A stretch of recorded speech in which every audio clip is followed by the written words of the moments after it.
AP current affairs గురించి last క్లాస్లో మనం డిస్కస్ చేసాం అనమాట. ఇప్పుడు నేషనల్ కరెంట్ అఫైర్స్ నుంచి వీటిలో ఓన్లీ ఇంపార్టెంట్ క్వశ్చన్స్ మాత్రమే మనం డిస్కస్ చేద్దాం. వీటి నుంచి కంపల్సరీ ఒక 2 or 3 క్వశ్చన్స్ అనేది మనకు రావడం జరుగుతుంది అనమాట. 2 or 3 క్వశ్చన్స్ ఈ నేషనల్ కరెంట్ అఫైర్స్లో, ఈ నేషనల్ కరెంట్ అఫైర్స్ ఓకే. ఈ నేషనల్ కరెంట్ అఫైర్స్లో మనకి ముఖ్యంగా వివిధ రకాల టాపిక్స్ నుంచి 2 నుంచి 3 క్వశ్చన్స్ మాత్రమే రావచ్చు అనమాట. అదేవిధంగా వీటిలో నేషనల్ కరెంట్ అఫైర్స్ విభాగం నుంచి స్కీమ్స్ నుంచి క్వశ్చన్స్ వచ్చే అవకాశం ఉందన్నమాట. ఈ స్కీమ్స్ ఓన్లీ ఆంధ్రప్రదేశ్ యొక్క స్కీమ్స్, నేషనల్ స్కీమ్స్, ఈ రెండింటి గురించి రేపు క్లాస్లో మనం డిస్కస్ చేద్దాం.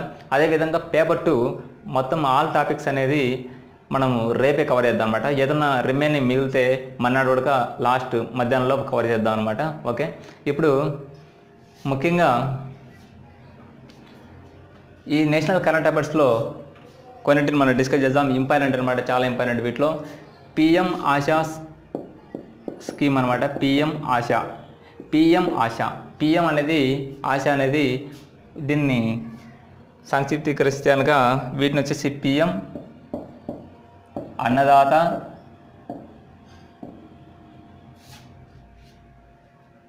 తెలుగు రాద్దాం. అన్నదాత ఆయ్ సంరక్షణ్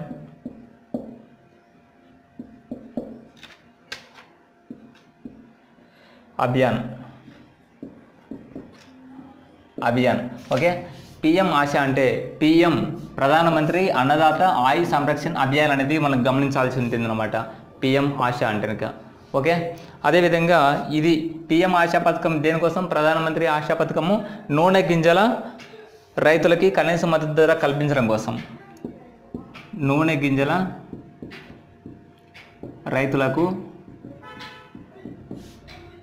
మినిమం సపోర్ట్ ప్రైస్ అంటే కనీస మద్దతు ధర కల్పించడం కోసం అనేది పిఎం ఆశా పథకం అనేది ప్రవేశపెట్టడం జరిగిందనమాట. చాలా ఇంపార్టెంట్, గుర్తుంచుకోండి. అదేవిధంగా పోషణ్ అభియాన్ అనేది ఒకటి ఇవ్వడం జరిగింది. పోషణ్ అభియాన్ అనే పథకం కింద పోషకాహారం విలువలు, పోషకాహారానికి సంబంధించిన ఏదైనా ఇన్ఫర్మేషన్ కోసం కావచ్చు, లేదంటే ఏదైనా ప్రాబ్లమ్స్ సంబంధించింది కావచ్చు, మనము వీటి కోసం హెల్ప్ లైన్ సెంటర్ ఇవ్వడం జరిగిందనమాట.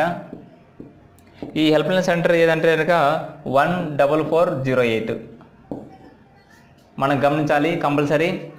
పోషక్ అభియాన్ పథకం కింద హెల్ప్ లైన్ సెంటర్ పోషకాహారం సంబంధించిన విలువల కోసం, పోషకాహారం సంబంధించిన ఇన్ఫర్మేషన్ కోసం అనేసి 14408 అనేది హెల్ప్ లైన్ నెంబర్ ఇవ్వడం జరిగింది. వీళ్ళలాంటివి కూడా మనం గుర్తుంచుకోవాల్సి ఉంటుంది అనమాట. పోషక్ అభియాన్ యొక్క హెల్ప్ లైన్ సెంటర్ ఏంటంటే 14408. అదేవిధంగా NHRC national human research centre okay. National human research centre యొక్క ఎన్హెచ్ఆర్సి అంటారు దీని యొక్క హెల్ప్ లైన్ సెంటర్ వచ్చేసి 14433 అనేది గుర్తుంచుకోవాలి. NHRC okay, 14433. అదేవిధంగా 112 ఇండియా అనేది చాలా ఇంపార్టెంట్.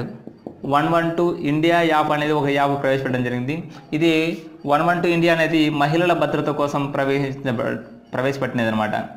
మహిళల భద్రత కోసం ఓకే. అదేవిధంగా మహిళల భద్రత కోసం ఇప్పుడు 112 అనే కాల్ సెంటర్ కూడా ఇవ్వడం జరిగింది అనమాట. Help line centre okay. 112 నెంబర్ని అన్ని రకాల హెల్ప్ లైన్ అత్యవసర పరిస్థితి కలిగిన నెంబర్లన్నింటినీ హెల్ప్ లైన్ సెంటర్లు అన్నింటినీ అనుసంధానించడం జరిగింది అనమాట. వీటిలో ముఖ్యంగా పోలీసు 100 నెంబర్, అదేవిధంగా ఫైర్ 101, అదేవిధంగా హెల్త్ సంబంధించి 108, అదేవిధంగా ఉమెన్స్కు సంబంధించి 1090. ఈ 4 రకాల సేవను అనుసంధానించి ఒకే నెంబర్గా కేటాయించడం జరిగిందనమాట. 112 అప్పుడు సపరేట్గా ఉండేవి, ఇప్పుడు ఒకే దానికి ఈ నెంబర్కి కాల్ చేయవలసి ఉంటుందన్నమాట. ఎమర్జెన్సీ నెంబర్ అంటారు దీన్ని. Help line call center number 112కు చేయవలసి ఉంటుందన్నమాట. ఓకే, 112 ఇండియా యాప్ మహిళల భద్రత కోసం సేమ్గా ఇప్పుడు 112 కాల్ సెంటర్ అనేది కూడా ఉందన్నమాట. మహిళల భద్రత కోసం, హెల్త్ కోసం కావచ్చు, ఫైర్ కోసం కావచ్చు, పోలీస్ కోసం కావచ్చు, అన్నిటికీ ఈ నెంబరే ఉంటుంది. అదేవిధంగా మనం ఇప్పుడు ఏదైనా సెల్ నుంచి పవర్ బటన్ను 3 టైమ్స్ మనం ప్రెస్ చేస్తే కనుక డైరెక్ట్ కాల్ 112కు వెళ్ళే ఫెసిలిటీ కూడా ఈ ఇయర్ లాస్ట్ నుంచి అందుబాటులోకి తేవనున్నారన్నమాట. పవర్ బటన్ను 3 టైమ్స్ ప్రెస్ చేస్తే కనుక డైరెక్ట్ 112కు కాల్ వెళ్ళే అవకాశం కల్పిస్తున్నారు ఈ ఇయర్ లాస్ట్ నుంచి. ఓకే, అదేవిధంగా ఈ మధ్య కాలంలో వందే భారత్ ఎక్స్ప్రెస్ అనే అత్యధిక స్పీడ్ కలిగి ఉన్న రైలు ఇది. వందే భారత్ ఎక్స్ప్రెస్ చాలా ఇంపార్టెంట్. వందే భారత్ ఎక్స్ప్రెస్ ఇది వచ్చేసి గంటకు 180 km/hతో వెళ్తుందన్నమాట. ఓకే, గంటకు 180 km/hతో వందే భారత్ ఎక్స్ప్రెస్ అనేది ప్రయాణం చేస్తుంది. ఈ వందే భారత్ ఎక్స్ప్రెస్ అనేది ఈ పేరు పెట్టకముందు ముందుగా ఏమని పెట్టేవాళ్ళు, ట్రైన్ 18 అనే పేరు కలదు. ఈ ట్రైన్ అనే 18 అనే పేరును తీసి వందే భారత్ ఎక్స్ప్రెస్ అనే పేరు నామకరణం చేశారు. వీటికి వచ్చేసి 180 km/hతో ఇది ఈ ప్రయాణం చేస్తుందన్నమాట. ఓకే, వీటి కోసం ఈ వందే భారత్ ఎక్స్ప్రెస్ కోసం పెట్టిన ఖర్చు ఎంతంటే 100 crores. ఇది కూడా మనం ఒకసారి గమనించాల్సి ఉంటుంది. అదేవిధంగా అత్యంత పరిశుభ్రమైన రైలు ఏదంటే శతాబ్ది ఎక్స్ప్రెస్. ఓకే, ఇది గుర్తుంచుకోండి, శతాబ్ది ఎక్స్ప్రెస్. అత్యంత పరిశుభ్రమైన రైలు ఏదంటే శతాబ్ది ఎక్స్ప్రెస్, గమనించాల్సిన విషయం. అదేవిధంగా 0 FIR అనేది ట్రైన్ సిస్టంలో ప్రవేశపెట్టడం జరిగిందనమాట. 0 FIR అనేది మహిళల భద్రత కోసం వాళ్ళు ఒక యాప్ను ప్రవేశపెట్టడం జరిగింది రైల్వే వాళ్ళు. 0 FIR యాప్ అనేది ఎవరు ప్రవేశపెట్టారంటే రైల్వే అనేది గుర్తించాలి. 0 FIR అనేది దేనికోసం అంటే మహిళల భద్రత కోసం వాళ్ళు ప్రవేశపెట్టడం జరిగిందన్నమాట. ఇంకొక చాలా ఇంపార్టెంట్ బిట్ ఏదంటే మన పోలియో రహిత దేశం, పోలియో రహిత దేశం ఏదంటే ఇండియా అని WHO వరల్డ్ హెల్త్ ఆర్గనైజేషను నిర్ధారించిందనమాట. ఓకే, వరల్డ్ హెల్త్ ఆర్గనైజేషన్ అనేది ఇండియా పోలియో రహిత దేశంగా గుర్తించింది. చాలా ఇంపార్టెంట్. పోలియో రహిత దేశంగా ఇండియాను గుర్తించినది ఏదంటే WHO, women health organization. Okay, అదేవిధంగా ఉడాన్ అనే పథకం ఒకటి ఉంది. ఉడాన్ పథకం ఏంటంటే అంతర్జాతీయంగా ఉడాన్ అంటే విమానాల గురించి అని గుర్తుంచుకోండి. అంతర్జాతీయంగా విమాన ప్రయాణం సంబంధించింది. 2027 నాటికి 20 కోట్ల మందికి ఉచిత దాదాపు తక్కువ రేటుతో విమాన ప్రయాణం సాధించాలనేది చాలామంది వరకు ఇవ్వడం జరిగింది. అంతర్జాతీయ విమాన సర్వీసుల కోసం ప్రవేశపెట్టడం జరిగింది అనమాట ఉడాన్ అనే పథకం అనమాట. ఇక సౌభాగ్య అనే పథకం వచ్చేసి,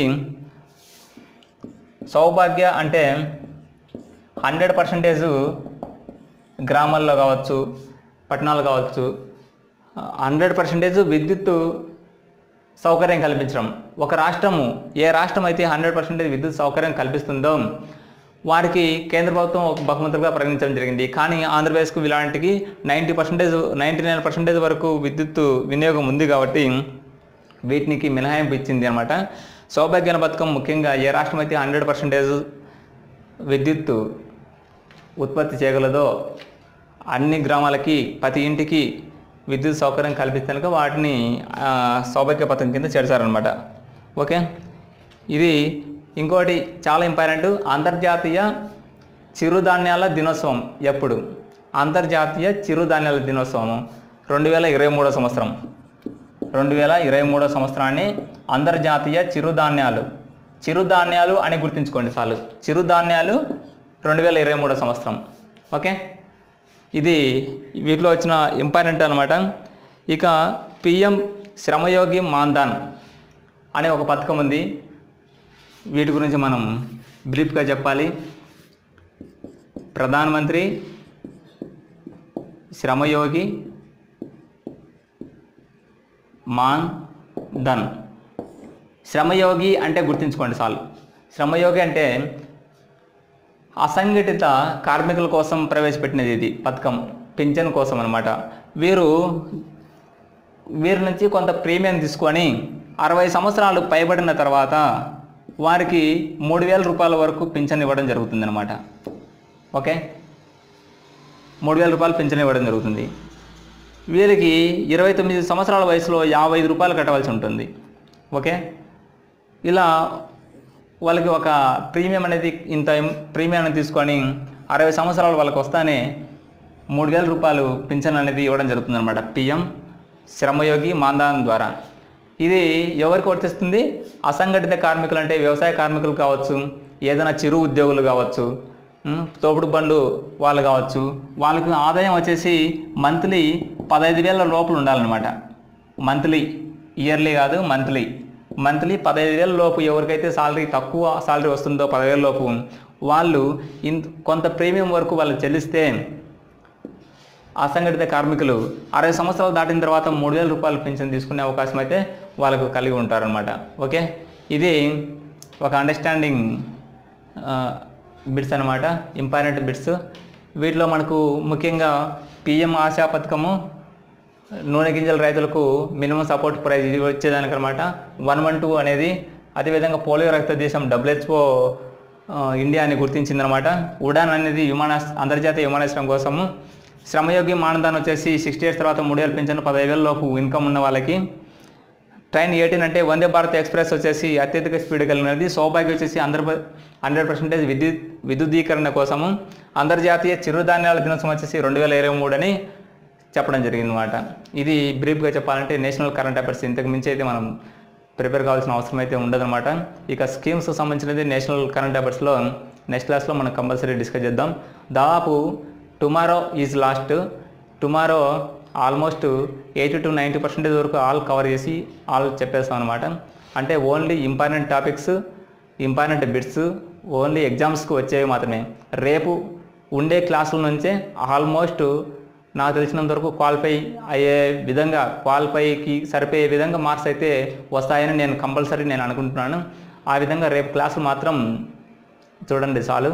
అదేవిధంగా మీరు ఇంపార్టెంట్ టాపిక్స్ ఏవైతే చెప్పామో అవి వీలైనంత త్వరగా, అది ఈరోజు నైట్ కావచ్చు, టుమారో నైట్ కావచ్చు, మీరు కంప్లీట్ చేస్తారని నేను కోరుకుంటున్నాను. Thank you.